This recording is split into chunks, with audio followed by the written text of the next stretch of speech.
This is the stress-strain curve plotter, which visualizes material behavior under loading conditions. The calculator requires you to input your stress and strain data points. First, select your units from the drop-down menu.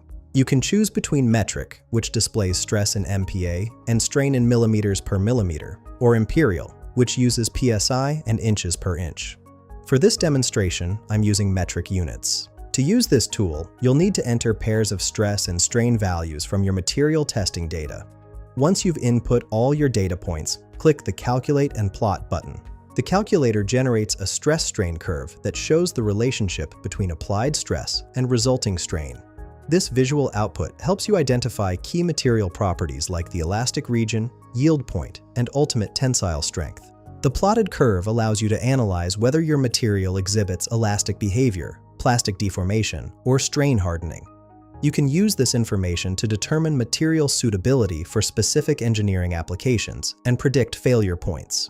This tool streamlines material analysis for design and quality control purposes. Find the link in the description below.